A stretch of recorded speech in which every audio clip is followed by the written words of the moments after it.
can we talk about how polarizing fashion trends have gotten? Because 2026 is serving up some looks that are going to make you feel very strongly one way or the other. There's no middle ground here. No, yeah, that's nice, I guess, energy. These are the trends that make you either immediately want to run to the store and buy everything, or make you wonder what the fashion industry was thinking and who exactly signed off on this. And honestly, that's kind of refreshing. In a world where everything is getting homogenized and everyone's wearing the same 5 things, having trends that actually provoke a reaction is pretty exciting. Love them or hate them, at least they're making you feel something. So today we're diving into the most divisive trends of 2026, the ones that are splitting people into camps. The ones that have comment sections going absolutely wild with people either defending them passionately or acting like they're a personal attack. And here's the thing, there's no right answer. Your reaction to these trends is going to tell you a lot about your personal style, and that's actually valuable information. Before we get into it though, let's acknowledge something important. Having a strong reaction to a trend doesn't mean you're right or wrong about whether it's good. It means you have a clear sense of what works for you and what doesn't.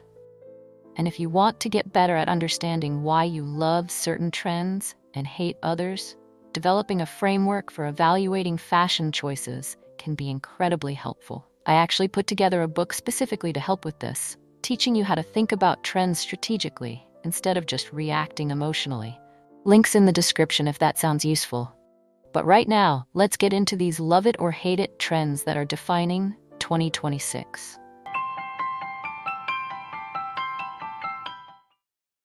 Ballet core, the refined evolution. Let's start with ballet core, because this trend continues to divide people, though it's evolved significantly. We're not talking about full costume level ballet everything anymore. The 2026 version is more refined and mature. Think tutu-inspired skirts with modern cuts, wrap cardigans that actually function, leg warmers styled with boots and oversized sweaters, and ballet flats in elevated materials. It's less I just left dance class and more off-duty ballet dancer meets Pilates princess. Here's why people love it.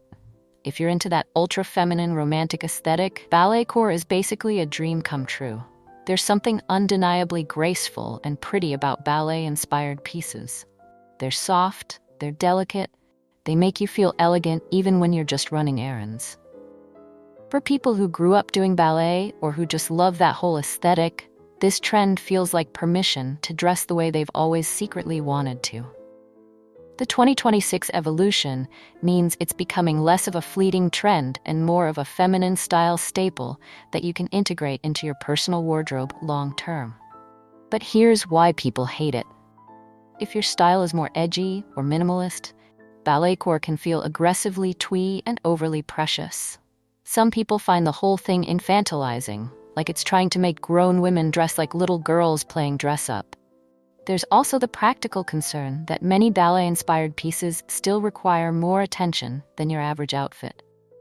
Wrap cardigans that tie need adjustment. Tulle can catch on things. And if you're someone who prefers clothes that just work without requiring constant attention, even the refined version of ballet core might not be for you. The verdict?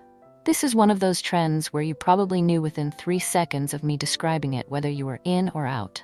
If the idea of looking like an elegant off-duty dancer makes you happy, lean into it. If it makes you cringe, skip it entirely and don't feel bad about it. The return of skinny jeans. Next up, let's talk about the return of skinny jeans, because this trend is causing absolute chaos in the fashion world right now. After years of being declared dead and replaced by wide-leg everything, skinny jeans are quietly creeping back onto runways and into stores for 2026. And people have very strong feelings about it. Here's why people are excited about this comeback. If you've been holding onto your skinny jeans this whole time, you finally feel validated after years of being told your denim was outdated. There's something comforting about the return of a silhouette you already know works for your body and your lifestyle. For many people, skinny jeans simply feel more practical than wide leg styles. They don't drag on the ground, they tuck easily into boots, and they create a sleeker line under longer tops and coats. Some fashion lovers appreciate the full circle moment and the proof that if you wait long enough, everything comes back. And for certain body types, skinny jeans provide a streamlined silhouette that feels more flattering than the volume of wider styles. But here's why people absolutely hate this trend. If you finally got comfortable with relaxed denim and the freedom that comes with less restrictive clothing, going back to skinny jeans feels like fashion regression. Many people genuinely found skinny jeans uncomfortable. They're not forgiving, they're often unforgiving on different body types, and they can feel restrictive compared to the ease of straight leg or wide leg cuts. There's also a generational divide happening, with many Gen Z fashion followers viewing skinny jeans as deeply uncool millennial territory. And let's be honest, after spending years in comfortable pants, the idea of squeezing back into tight denim feels like an unwelcome return to discomfort in the name of trends. The reality is that the return of skinny jeans doesn't mean you have to wear them. The fashion landscape in 2026 is diverse enough that multiple denim silhouettes can coexist. If skinny jeans make you feel great and fit your lifestyle, their comeback is good news. If you've moved on and prefer the ease of relaxed styles, there's absolutely no pressure to go back. Fashion editors suggest that if you are curious about incorporating skinnier cuts again, look for versions with stretch and comfort technology, rather than the rigid, uncomfortable styles from the 2010s. Clashing patterns and prints. Now let's discuss clashing patterns and prints, because 2026 is fully embracing the idea that you don't have to pick just one print to wear. We're talking stripes with florals, animal print with plaid, polka dots and cheetah spots, rainbow stripes and zebra zigzags. If it makes your eyes work a little harder to process, it's probably trending. Designers like Kite showed cheetah prints paired with florals in ways that feel effortless yet unexpected, and the runways were full of bold color clashing that we haven't seen in many seasons. Here's why people love it. If you're creative and you love fashion as a form of artistic expression, pattern clashing is incredibly fun. It's playful, it's unexpected, it shows a confident sense of style that doesn't follow conventional rules.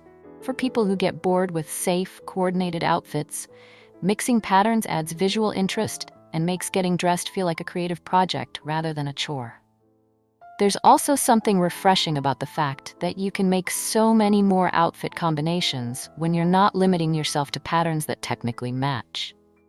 The key to making it work, stylists recommend sticking to a shared color palette or playing with scale, like tiny polka dots with oversized florals. But here's why people hate it.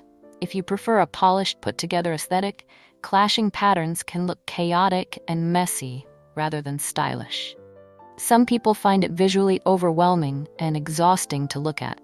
There's also the concern that pattern clashing can age you if it reads as trying too hard to be trendy or young. And if you're someone who already feels confused about what goes with what, being told that now nothing has to match is more stressful than liberating. The key with pattern clashing is knowing whether you're the kind of person who finds rule-breaking exciting or anxiety-inducing. If you see fashion rules as fun things to break, you'll probably love this trend.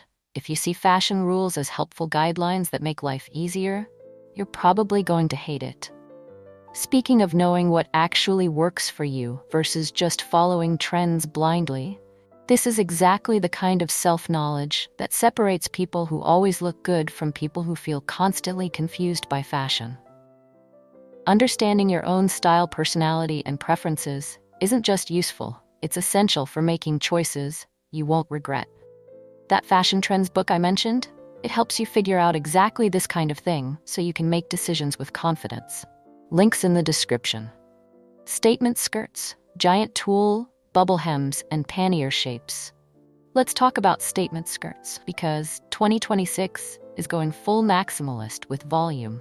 And we're not talking about a little flounce. Think giant tulle skirts that take up half a sidewalk, bubble hems that create cartoonish silhouettes, and pannier shapes borrowed straight from 18th century court fashion.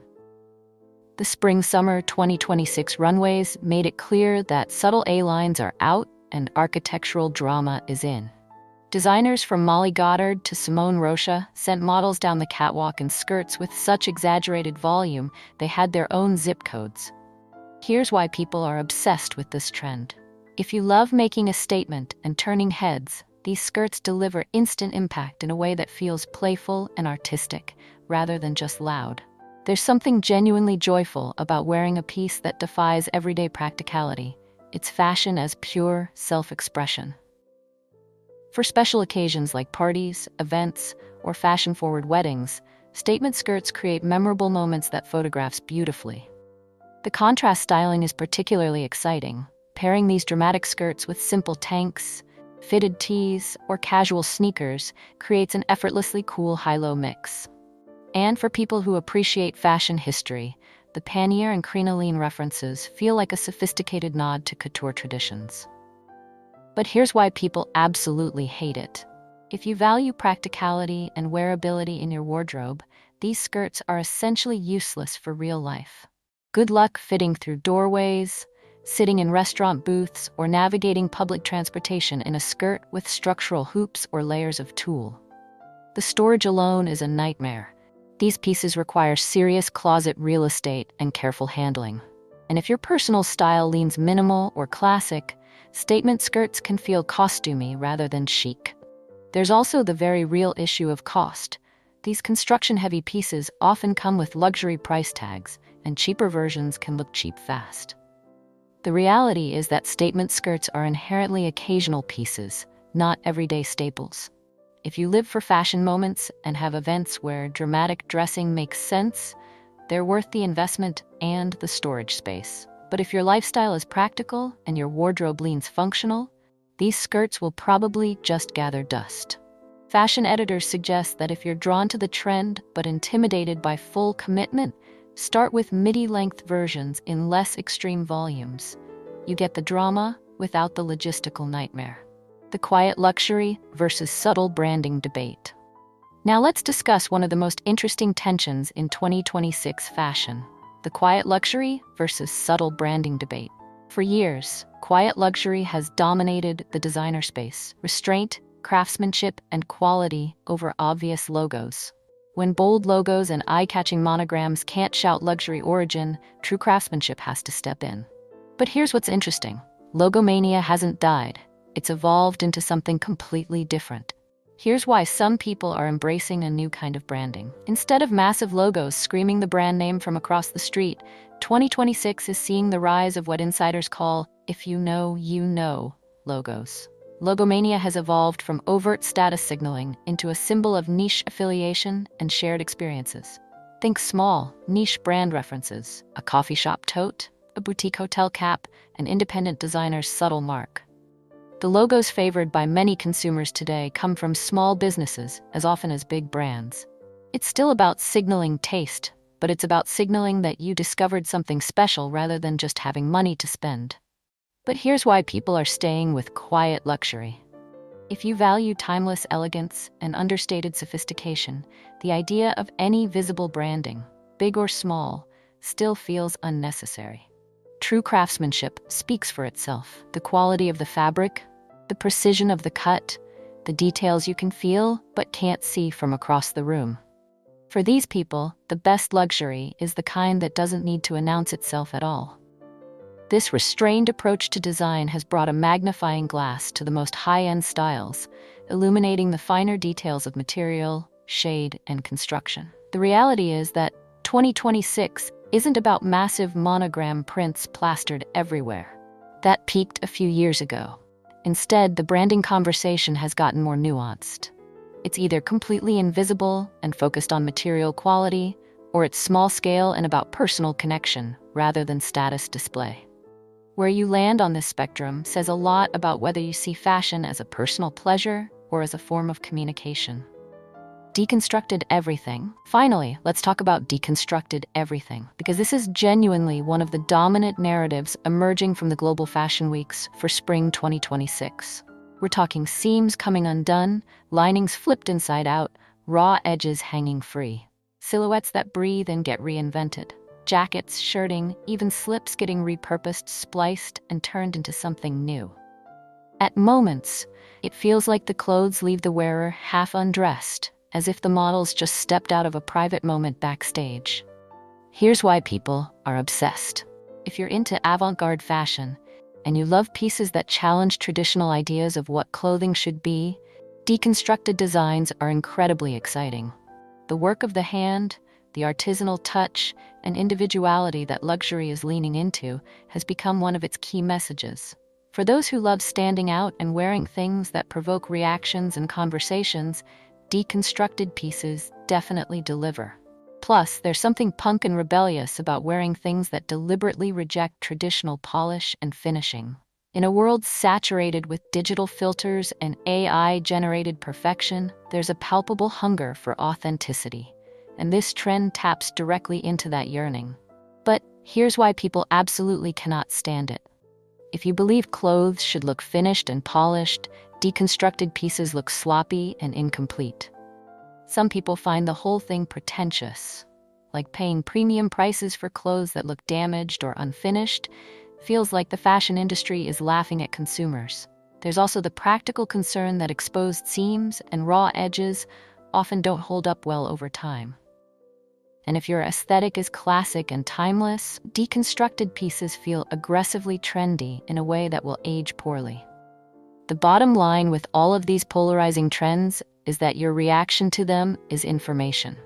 If you hate something, that tells you something about your personal style values. If you love something, that tells you what aesthetics and attitudes resonate with you. Neither reaction is wrong. Fashion is not a test where there are right and wrong answers. The people who look best aren't the ones who wear everything that's trending. They're the ones who understand what they love and what makes them feel confident. And they use trends selectively to enhance that rather than trying to adopt every single thing that's popular. Having strong opinions about trends is actually healthy. It means you know what you like. If this was helpful, hit that like button and subscribe for more content that helps you navigate fashion in ways that actually make sense. And if you want to go deeper into understanding how to evaluate trends for your specific style and body, instead of just reacting emotionally, check out the Fashion Trends book. It's basically a masterclass in making fashion work for you, instead of feeling like you're constantly failing at following trends you don't even like. Links in the description. Coming up next, I've got more content that's going to help you build a wardrobe you actually love wearing. So make sure you watch that. Thanks for watching, and I'll see you in the next video.